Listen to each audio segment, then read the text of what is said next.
ಎಲ್ರಿಗೂ ನಮಸ್ಕಾರ. ನಮ್ಮೂರ ಅಡುಗೆಗೆ ಸ್ವಾಗತ. ನಾನಿವತ್ತು ಸ್ವೀಟ್ ಕಾರ್ನ್ದು ಫ್ರೈಡ್ ರೈಸ್ ಮಾಡ್ತಾ ಇದ್ದೀನಿ. ಅದನ್ನ ಹೇಗೆ ಮಾಡೋದು ಅಂತ ನೋಡೋಣ. ಅದಕ್ಕಿಂತ ಮುಂಚೆ ಬಾಣಲಿ ಇಟ್ಕೊಂಡು ಒಲೆ ಮೇಲೆ ಸ್ಟವ್ ಅಂಟಿಸ್ಕೊಂಡಿದ್ದೀನಿ. ಮತ್ತೆ ಒಂದು ಎಣ್ಣೆ ಹಾಕ್ತಾ ಇದ್ದೀನಿ. ಒಂದು 7-8 ಸ್ಪೂನ್ ಹಾಕ್ತಾ ಇದ್ದೀನಿ. ನಾನು ಸ್ವಲ್ಪ ಜಾಸ್ತಿಗೆ ಮಾಡ್ತಾ ಇದ್ದೀನಿ, ಅದರಿಂದ ಇಷ್ಟ ಹಾಕ್ತಾ ಇದ್ದೀನಿ. ಎಣ್ಣೆ ಬಿಸಿಯಾಗಿದೆ. ನಾನು 1 ಸ್ಪೂನ್ ಶುಂಠಿ ಬೆಳ್ಳುಳ್ಳಿ ಪೇಸ್ಟ್ ಹಾಕ್ತಾ ಇದ್ದೀನಿ. ಇದು ಮನೇಲಿ ಮಾಡಿರೋದೇ ಪೇಸ್ಟು. ಬೇಕಂದ್ರೆ ಶುಂಠಿ ಬೆಳ್ಳುಳ್ಳಿನ ಜಜ್ಜಿ ಕೂಡ ಹಾಕೋಬಹುದು. ನಾನಿಲ್ಲಿ ಜಾಸ್ತಿ 2 ಪಾವ್ ಅಕ್ಕಿಗೆ ಮಾಡ್ತಾ ಇದ್ದೀನಿ. 2 ಪಾವ್ ಅಕ್ಕಿ ಅನ್ನೋಕ್ಕೆ, ಅದಕ್ಕೆ ನಾನು 1 ಸ್ಪೂನ್ ತುಂಬ ಹಾಕಿದ್ದೀನಿ ಶುಂಠಿ ಬೆಳ್ಳುಳ್ಳಿ ಪೇಸ್ಟ್. ಇದು ತುಂಬ ಸುಲಭವಾಗಿ ಮಾಡೋವಂಥದ್ದು. ಯಾವುದೇ ರೀತಿಯ ಸಾಸು ವಿನಿಗರ್ ಏನು ಬಳಸ್ತಾ ಇಲ್ಲ, ಸಿಂಪಲ್ ಆಗಿ ಮಾಡ್ತೀನಿ ನೋಡಿ. ಈಗ ಬೆಳ್ಳುಳ್ಳಿ ಎಲ್ಲ ಶುಂಠಿ ಎಲ್ಲ ಸ್ವಲ್ಪ ಎಣ್ಣೆನೆ ಫ್ರೈ ಆಗಿದೆ. ಈಗ ನಾವು ಹೆಚ್ಚಿಟ್ಕೊಂಡಿರೋಂಥ ಈರುಳ್ಳಿ ಹಾಕೋಣ. ನಾನು 2 ಮೀಡಿಯಂ ಸೈಜ್ ಈರುಳ್ಳಿ ಹಚ್ಕೊಂಡಿದ್ದೀನಿ. ಒಂದು 10ರಿಂದ 12 ಹಸಿಮೆಣಸಿನ್ಕಾಯಿ ಇಟ್ಕೊಂಡಿದ್ದೀನಿ, ಹಾಕ್ತಾ ಇದ್ದೀನಿ. ಹಸಿಮೆಣಸಿನ್ಕಾಯಿ ಇದು ಖಾರ ಇಲ್ಲ, ನೀವು ನಿಮ್ಮ ಖಾರಕ್ಕೆ ಎಷ್ಟು ಬೇಕೋ ರುಚಿಗೆ ಅಷ್ಟು ಹಾಕ್ಕೊಳ್ಳಿ. ಈಗ ಈರುಳ್ಳಿ ಸ್ವಲ್ಪ ಫ್ರೈ ಆಗಲಿ ಚೆನ್ನಾಗಿ. ಈರುಳ್ಳಿ ಬೇಯ್ತಾ ಇದೆ, ಸ್ವಲ್ಪ ಉಪ್ಪು ಹಾಕೋಣ, ಬೇಗ ಬೇಯ್ಕೊಳ್ಳುತ್ತೆ ನೋಡಿ. ಇದಕ್ಕೆ ಸ್ವೀಟ್ ಕಾರ್ನ ಮೊದಲೇ ಅರ್ಧಂಬರ್ಧ ಬೇಯಿಸಿಟ್ಕೋಬೇಕು. ತುಂಬ ಮೆತ್ತಗಾಗೋ ಅಷ್ಟೇನು ಬೇಯಿಸೋದು ಬೇಡ. ಇಲ್ಲ ನಮಗೆ ಕ್ರಿಸ್ಪಾಗಿ ಇರಲಿ, ಹಾಗೆ ತಿಂತೀವಿ ಅಂದರೆ ಒಗ್ಗರಣೆಯಲ್ಲೇ ಹಾಕೊಂಡು ಅದರಲ್ಲೇ ಬೇಯಿಸ್ಕೋಬೋದು ನೋಡಿ. ಈಗ ಈರುಳ್ಳಿ ಫ್ರೈ ಆಗಿದೆ, ಕಲರ್ ಚೇಂಜ್ ಆಗಿದೆ. ಈಗ ನಾನು 2 ಕ್ಯಾಪ್ಸಿಕಮ್ ಕಟ್ ಮಾಡಿ ಇಟ್ಕೊಂಡಿದ್ದೀನಿ, ಹಾಕ್ತಾ ಇದ್ದೀನಿ. ಕ್ಯಾಪ್ಸಿಕಮ್ ಸ್ವಲ್ಪ ಚೆನ್ನಾಗಿ ಅರ್ಧಂಬರ್ಧ ಫ್ರೈ ಆಗಲಿ. ತುಂಬ ಏನು ಫ್ರೈ ಆಗೋದೇನು ಬೇಡ, ಅದು ಅರ್ಧಂಬರ್ಧ ಫ್ರೈ ಆದರೆ ಚೆನ್ನಾಗಿರುತ್ತೆ ನೋಡಿ. ಈ ಕ್ಯಾಪ್ಸಿಕಮ್ ಅರ್ಧಂಬರ್ಧ ಫ್ರೈ ಆಗಿದೆ. ಈಗ ನಾನು 1 ಜೋಳ ಬೇಯಿಸಿಟ್ಕೊಂಡಿದ್ದೀನಿ, ಅರ್ಧಂಬರ್ಧ ಹಾಕ್ತಾ ಇದ್ದೀನಿ, ನೀರೆಲ್ಲ ಸೋರಿಸಿ. ಇದು ಸ್ವಲ್ಪ ಎಣ್ಣೆಯಲ್ಲಿ ಫ್ರೈ ಆಗಲಿ. ತುಂಬ ಏನು ನಾನು ಮೆತ್ತಗೆ ಬೇಯಿಸಿಲ್ಲ ನೋಡಿ, ಗಟ್ಟಿಗೆ ಇದೆ. ಇದರಲ್ಲಿ ಸ್ವಲ್ಪ ಫ್ರೈ ಆದರೆ ಸರಿ ಹೋಗುತ್ತೆ.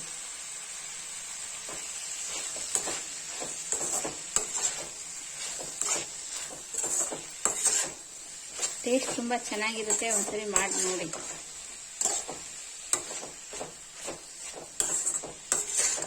ಇದೊಂದೆರಡು ನಿಮಿಷ ಎಣ್ಣೆಯಲ್ಲಿ ಫ್ರೈ ಆಗಲಿ ಜೋಳ.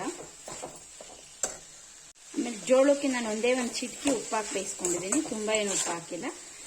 ಅದು ಉಪ್ಪು ಫ್ರೈಡ್ ರೈಸಲ್ಲಿ ಅದು ಹಿಡ್ಕೋಬೇಕಲ್ವಾ, ಅದಕ್ಕೆ ನಾನು ಮೊದಲೇನೆ ಒಂದು ಚಿಟಿಕೆ ಉಪ್ಪು ಹಾಕಿ ಬೇಯಿಸ್ಕೊಂಡಿದ್ದೀನಿ ನೋಡಿ. ಇದೆಲ್ಲ ಚೆನ್ನಾಗಿ ಮಿಕ್ಸ್ ಆಗಿದೆ. ಕಾರ್ನ್ ಕೂಡ ಸ್ವಲ್ಪ ಎಣ್ಣೆಯಲ್ಲಿ ಫ್ರೈ ಆಗಿದೆ, 1-2 ನಿಮಿಷ.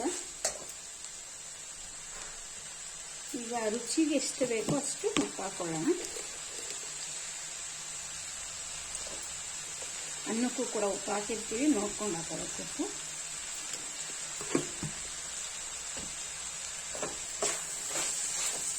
ಇದನ್ನೆಲ್ಲ ಮಿಕ್ಸ್ ಮಾಡೋಣ. ಮತ್ತು ಇದಕ್ಕೆ ಸ್ವಲ್ಪ ಪೆಪ್ಪರ್ ಹಾಕೊಳ್ಳೋಣ. ನಾವು ಸಾಸೇನೆ ಬಳಸ್ತಾ ಇದ್ದೀವಲ್ಲ, ಅದಕ್ಕೆ ಪೆಪ್ಪರ್, ನಿಂಬೆಹಣ್ಣು ಹಾಕೋಣ. ನಾನಿಲ್ಲಿ ಜಾಸ್ತಿ ಅನ್ನಕ್ಕೆ ಮಾಡ್ತಾ ಇದ್ದೀನಿ, ಅದಕ್ಕೆ ನಾನು ಒಂದು ಚಿಕ್ಕ ಸ್ಪೂನ್, 1 ಸ್ಪೂನಷ್ಟು ಪೆಪ್ಪರ್ ತರಿಯಾಗಿ ಪೌಡರ್ ಮಾಡಿರೋದನ್ನ ಹಾಕ್ತೀನಿ. ನೀವು ನೋಡ್ಕೊಂಡು ಹಾಕ್ಕೊಳ್ಳಿ.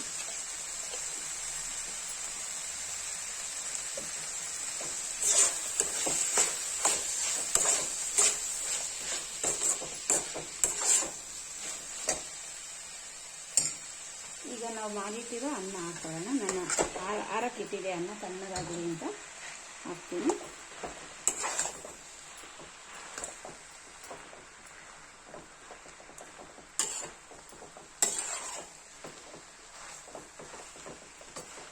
ಅನ್ನ ಹಾಕ್ಕೊಂಡು ಮಿಕ್ಸ್ ಮಾಡೋಣ.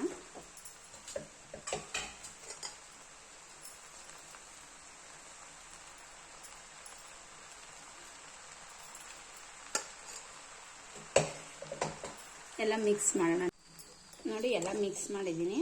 ಇದಕ್ಕೆ ಅನ್ನ ಸ್ವಲ್ಪ ಉದುರಾಗಿ ಇರಬೇಕು, ಅನ್ನ ಮೆತ್ತಗಾದರೆ ಚೆನ್ನಾಗಿರಲ್ಲ ನೋಡಿ. ಕೊನೆಯಲ್ಲಿ ಒಂದು ಅರ್ಧ ನಿಂಬೆಹಣ್ಣು ಹಾಕೋಣ. ನಾವು ಯಾವುದೇ ಸಾಸು ಮತ್ತು ವಿನಿಗರ್ ಏನು ಬಳಸಿಲ್ಲದೆ ಇರೋದ್ರಿಂದ ನಾನು ನಿಂಬೆಹಣ್ಣು ಹಾಕ್ತಾ ಇದ್ದೀನಿ.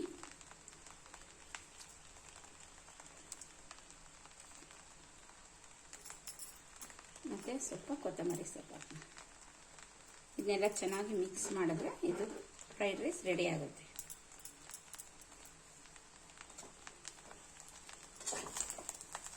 ನೋಡಿ ಈಗ ಇದು ರೆಡಿ ಆಗಿದೆ. ಸ್ಟವ್ ಆಫ್ ಮಾಡಿಬಿಡೋಣ. ಇದನ್ನ ಒಂದು ಸ್ವಲ್ಪ ಚೆನ್ನಾಗಿ ಮಿಕ್ಸ್ ಮಾಡೋಣ. ಈಗ ಇದನ್ನ ಮಿಕ್ಸ್ ಆಗಿದೆ, ಸರ್ವ್ ಮಾಡೋಣ. ನಾನು ಮಾಡಿರೋ ಈ ಫ್ರೈಡ್ ರೈಸ್ ರೆಸಿಪಿ ನಿಮ್ಗೆ ಇಷ್ಟ ಆದರೆ ನನ್ನ ಚಾನಲ್ನ ಲೈಕ್ ಮಾಡಿ, ಶೇರ್ ಮಾಡಿ, ಸಬ್ಸ್ಕ್ರೈಬ್ ಮಾಡಿ. ನನ್ನ ವಿಡಿಯೋ ನೋಡಿದ್ದಕ್ಕೆ ನಿಮಗೆಲ್ರಿಗೂ ತುಂಬ ಧನ್ಯವಾದಗಳು. ಇದು ಸ್ವಲ್ಪ ತಣ್ಣಗಾಗಲಿ, ಸರ್ವ್ ಮಾಡೋಣ.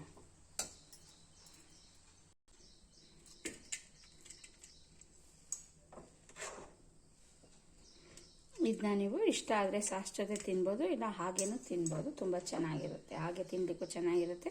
ಸಾಸ್ ಜೊತೆ ಬೇಕಾದರೂ, ಸಾಸ್ ಇಷ್ಟಪಡೋರು ಸಾಸ್ ಜೊತೆ ತಿನ್ಬೋದು.